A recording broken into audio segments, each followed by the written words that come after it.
Hey, it's Kaye. Let's talk about closures. Is closure necessary? When a relationship ends, do you really need to have the talk? I may be wrong, but for me, a closure doesn't always have to be a talk. Pwedeng closure mo na yung pagka hindi ka na niya kinakausap. Pagka nag-iba na siya tapos hindi mo na maramdaman na gusto niya pa. Sa actions pa lang niya alam na natin pero in denial tayo. And remember that a no response is a very powerful response. Kadalasan, kinakausap natin sila kasi gusto natin na makahingi ng sagot to clarify things. But what would that give us in return? Babalik ba sila?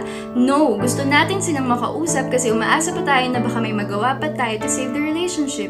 But please stop chasing for answers and just do your best to gain the strength to close the chapter. I know it's hard, but you did your part. You were there for that person. You gave everything you can to save the relationship. Let go, take the lesson with you, and remember that pain is temporary. That is your closure. It's not gonna come from his or her words. Only you could give yourself peace.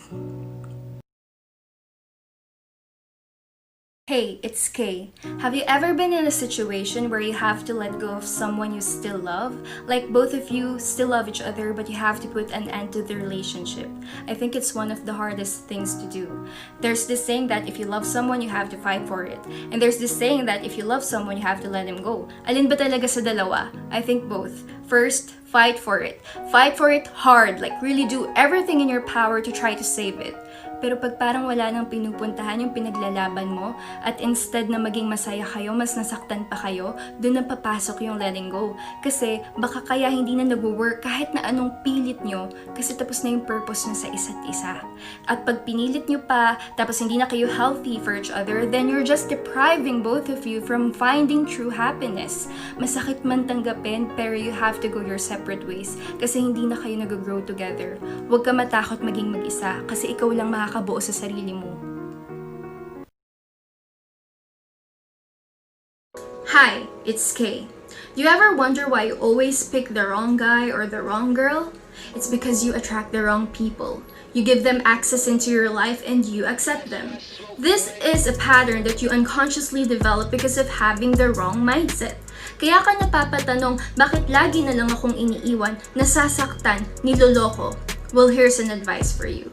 Instead of finding the one, your mindset should be becoming the one.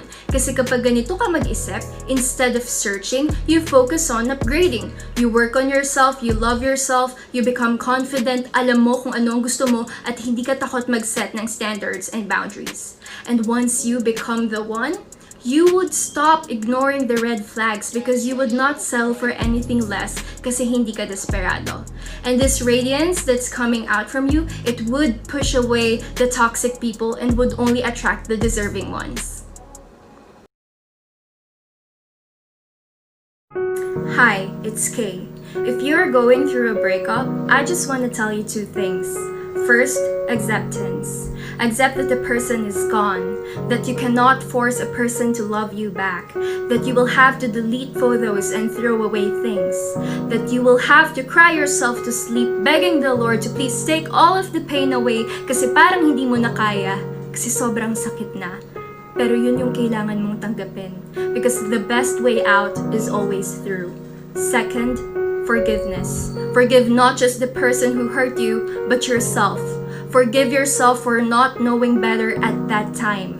Sa mga bagay na nagawa mo habang nawawala ka, kasi yun yung magulong daan para makita mo yung rason kung bakit hindi kayo para sa isa't isa.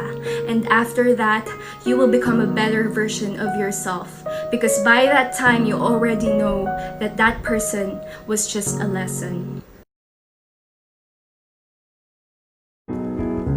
Hi, it's Kaye, and this is for the girls who just got out of a relationship.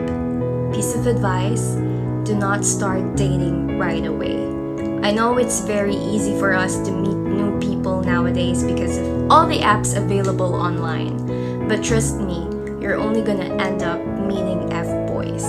Because I don't know what skills they have, but they do sense that broken heart of yours, and because you're very vulnerable, that makes you an easy target for them. So do not lose yourself in that kind of pattern that you cling to the wrong people because you're lonely and you're trying to escape the pain. Sorry, but you have to face it.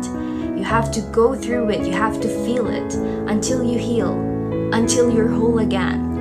because that is the only time that you would be able to meet the right person.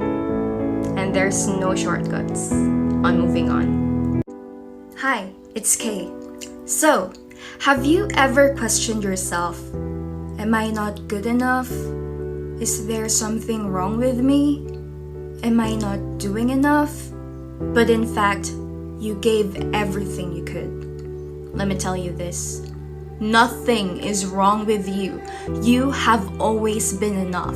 And the people who could not see your worth and could not appreciate what you do for them are the people who are not meant to stay in your life.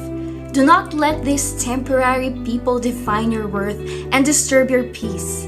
Because if they are worthy of you, then they would not just see your worth.